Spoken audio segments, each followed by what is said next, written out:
Hello भाई, जय श्री राम। आप सभी का हमारी वीडियो में स्वागत है। मैं यशपाल, आपका दोस्त, और हमारे साथ में आज हमारे मुख्य अतिथि नितिन जी यादव यहाँ पर उपस्थित हैं। तो आज उनसे कुछ हम चर्चा करने वाले हैं। हेलो भाई, जय श्री राम। आप सभी का हमारी ओर से बहुत बहुत हेलो भाई, जय श्री राम। आप सभी का हमारे वीडियो में स्वागत है। मैं बढ़िया हूँ, आप सभी कैसे हैं? तो चलिए दोस्तों, आज की वीडियो शुरुआत करते हैं। और आज हमारा एक ब्रॉडकास्ट है जिसमें हमारे साथ में मुख्य अतिथि हमारे नितिन जी यादव है, जो कि यहाँ के लाइनमैन का कार्य करते हैं और काफ़ी इनको लाइनमैन के बारे में एक्सपीरियंस है। तो चलिए इनसे कुछ सवाल हम करेंगे और कुछ फैमिली वाले कुछ नॉर्मल सवाल भी करेंगे और पता लगेगी कि लाइनमैन के जीवन में क्या क्या रहता है, कैसे वो काम करते हैं और उनकी पूरी फैमिली कैसे रन करती है। तो यादव जी, पहला हमारा सवाल है कि लाइनमैन होना कैसा रहता है, क्या रहता है उसमें पूरा प्रोसीजर, क्या उसकी एग्ज़ाम वगैरह क्या रहती है। और लाइनमैन सबसे पहले तो आप हमें बताइए कि लाइनमैन में होना इजी रहता है या कुछ मुश्किल है, उसमें कुछ समस्या रहती है। लाइनमैन होना कोई आम बात नहीं है। ये बहुत ही डिफ़िकल्ट टास्क है जो कि लाइनमैन के द्वारा बहुत ही एफर्ट्स लगते हैं इसमें। क्या हंस रहा है तो यादव जी, पहले तो हमें ये बताइए कि एक लाइनमैन होना कैसा होता है। एक लाइनमैन होना बहुत ही कठिन कार्य है।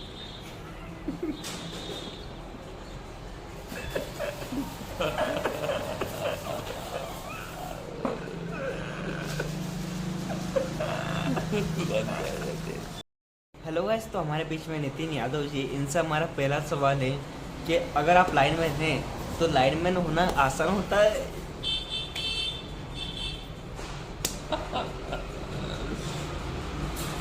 असहमत। अब शुरू करेंगे अपन। इतना सीरियसली नहीं रह सकते यार, पर क्या। चल,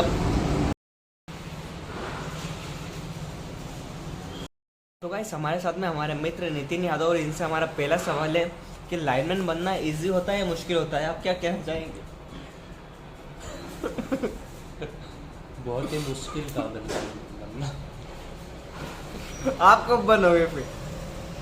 मुश्किल काम है इसीलिए तो हम नहीं बन पा रहे। ये मेरा सीधा सा आंसर है। उसमें पढ़ाई कितनी रिक्वायरमेंट रहती है, कहाँ तक पढ़ना पड़ता है लाइनमैन बनने के लिए? लाइनमैन बनने के लिए पहली बात तो अपने को इंजीनियरिंग करनी पड़ती है, फिर गवर्नमेंट की तरफ से एग्ज़ाम होती है, उसकी प्रोसेस होती है, फिर वो एग्ज़ाम देके क्वालिफाई हो सकते हो तो ज्वाइनिंग मतलब लाइनमैन बनने के लिए भी पहले इंजीनियर बनना पड़ेगा आपको? यस। तो ये पहली बार मुझे आज पता लगा है। मेरे को लगा था कि लाइनमैन की नॉर्मल एग्ज़ाम गवर्नमेंट कंडक्ट करवाता होगा, उसके बाद आप लाइनमैन बन सकते हैं। जैसे कि एक पोस्ट होती है जेई की पोस्ट, तो वो रहता है जूनियर इंजीनियर।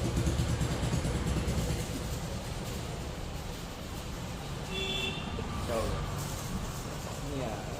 तो वो जूनियर इंजीनियर रहता है, तो वो इंजीनियर से रिलेटेड रहता है ना। तो आपके पापा को इस फील्ड में कितना टाइम हो चुका है? मेरे पिताजी को लगभग इस फील्ड में 30 ईयर्स हो चुके हैं। और 30 साल से आपके पिताजी लाइनमैन की नौकरी पर लगे हुए हैं। तो इसके कुछ फ़ायदे रहते हैं या इसके कुछ आपको नुकसान भी झेलने पड़ते हैं? कुछ टाइम की कमी या आप पे ध्यान न दे पाना, इतने टाइम अगर वो बिजी रहते हैं तो कैसा क्या रहता है, या आपको पर्याप्त टाइम उनको मिल जाता है?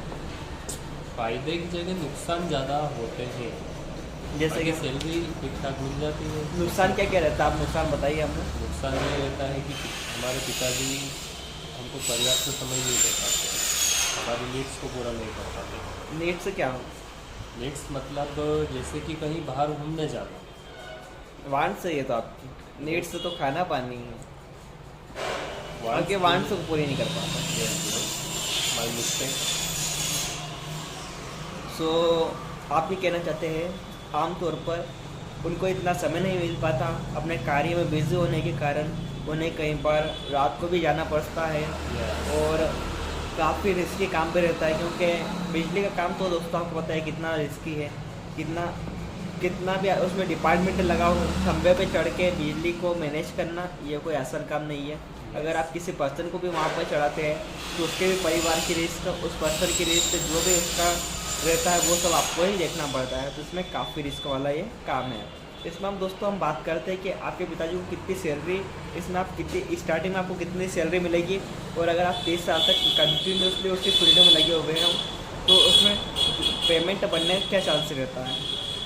देखिए दोस्तों, इसके बारे में मुझे ज़्यादा आइडिया नहीं है, बट पहले का प्रोसीजर अलग था और अब का प्रोसीजर अलग है।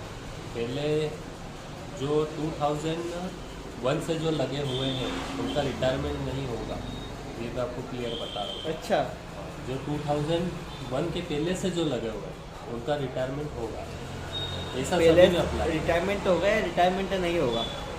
जो 2000 पहले के जो लगे हुए हैं ना, उनका रिटायरमेंट होगा। मतलब आपके पिताजी 2000 के पहले के लगे हैं, उनका रिटायरमेंट तो मतलब उनको रिटायरमेंट है तो पेंशन मिलेगी। और जो 2001 के बाद में जो लगे हैं उनका रिटायरमेंट नहीं होगा। नहीं होगा, उनको ना कोई पेंशन मिलेगी ना कोई। तो दोस्तों, अगर 2000 के पहले का किसी में, अब तो क्या है कि पेंशन मिलना बंद हो चुका है, वरना पहले पेंशन मिलता, तभी इनके पिताजी को पेंशन भी मिलेगी। तो और बताइए आप यादव जी। बहुत ही रिस्की काम होता है, करीब एक लाइनमैन को बताओ ना क्या। करीब एक लाइनमैन के अंडर में कम से कम 15 से 20 गाँव रहते हैं। उनका मेंटेनेंस और बिजली सप्लाई का जो रहता है उन्हीं को देखना पड़ता है।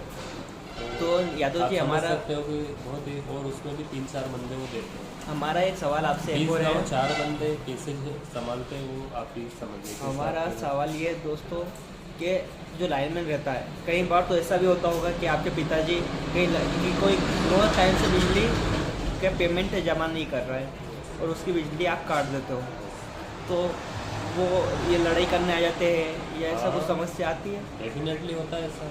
क्या होता है मतलब? जब हम किसी के घर बिजली काटने जाते हैं तो हमसे हाथापाई पे भी कई बार उतर जाता है, गाली गलौज करने लगता है, एब्यूज़ करता है, बहुत सारी दिक्कतें आती है। बाकी उनका ऑर्डर है, उनको पूरा करना है, वसूली तो करनी पड़ेगी, बिजली सप्लाई कैसे करेगी। तो इसमें वसूली भी करना पड़ता है और उसके लिए फिर आपको कई बार लोगों की गालियाँ भी सुनना पड़ता है। कुछ भी होता है तो लोग आपको ही फ़ोन करते हैं क्योंकि आपको ही वो पहचानते हैं। और कई बार दोस्तों इसमें क्या है कि अगर आपका कुछ काम वगैरह चल रहा है और आपको बिजली काटनी पड़ी, आधे एक घंटे के लिए आपको अगर बिजली काटनी पड़ी, तो सभी जो जितने भी ग्रामवासी लोग रहते हैं वो सभी आपके फ़ोन नंबर तो रहते ही आमतौर पर, सभी बार बार आपको फ़ोन लगा के डिस्टर्ब करते हैं कि लाइट कब आएगी, लाइट चालू करो। जबकि कुछ काम चल रहा तो हम हर पर्सन को जा के बता भी नहीं सकते कि भैया लाइट इतनी देर के लिए जाएगी। ये एक समस्या भी रहती है मेरे समझ रहती है, बिल्कुल। और अगर कोई पर्सन इसमें ज्वाइन करना चाहता है तो उसकी स्टार्टिंग सैलरी कितने रुपए से चालू हो सकती है? उसकी starting salary, basic salary minimum मैं आपको बता देना चाहता हूँ। वैसे तो ऑफिशियली नहीं है, हर स्टेट की अलग अलग रहती है, बट मिनिमम से मिनिमम 12,500 से लेके तो मतलब आमतौर पर तो सैलरी कम ही है, 15,000 तक। 15,000 की सैलरी भी कम ही है मेरे हिसाब से। तो बाकी इसमें आपकी ग्रोथ अच्छी होगी, आप एक सरकारी नौकरी में जाओगे तो अदर बेनिफिट है, फैमिली इंश्योरेंस आता है, सभी फैसिलिटी मिलती है और बोनस वगैरह ये सब रहता है। गवर्नमेंट जॉब रहती है तो लड़की भी मिल जाती है आजकल तो, कि सरकारी नौकरी वाला है। और भैया के भी शादी करवानी सरकारी नौकरी वाले, ये भी है इनके बता मेरी नहीं है, मेरे पिताजी की सरकारी नौकरी है, तो आप समझ सकते हैं कि तो पिताजी की सरकारी उससे नौकरी में कुछ नहीं करता था। पिताजी की आपकी सरकारी नौकरी है तो उससे आपको फ़ायदा मिलता होगा। लोग वगैरह तो कहते होंगे कि लाइनमैन को छोड़ो, लाइनमैन को छोड़ो। रहता है बिल्कुल, डेफिनेटली। एक जो पुलिस वाले का छोरा रहता है उसको फ़ायदे मिलते हैं, आर्मी वाले का, ऐसे लाइनमैन का भी लड़का जो रहता है तो उसमें ऐसा रहता होगा फिर कि आपको लड़की मिलने में भी फ़ायदे होते होंगे कि यार भैया लाइनमैन को छोड़ो, ब्याह कर दो। यस, डेफिनेटली रहता है। वो तो आजकल लोगों की सोच ऐसी है, आप तो जानते हैं सब, आपको क्या बताना। एक पुलिस वाले का छोरा रहता है, इनका भी कुछ रहता है कि वो पुलिस में रहता है, बोलते हैं कि टीआई को छोड़ो, टीआई को छोड़ो। जान पहचान वाला जो मैटर रहता है थोड़ा वो रहता है उसमें। यही थे हमारे कुछ सवाल जिस पे हमें चर्चा करनी थी। और एक सवाल ये हमारा दोस्तों यादव जी से कि आप कब शादी कर रहे हैं? देखिए,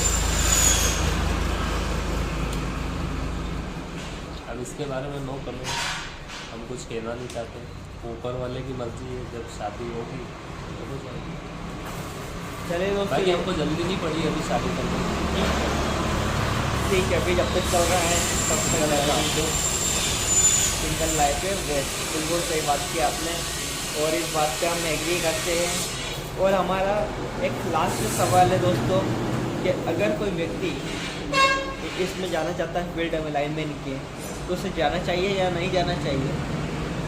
देखिए, अगर उसका इंटरेस्ट होगा उसको जाने में फ़ायदा है, नहीं तो कोई फ़ायदा नहीं है मेरे हिसाब से, क्योंकि उसको इलेक्ट्रिक वर्क से रिलेटेड इंटरेस्टेड नहीं है, उसको नहीं जाना चाहिए।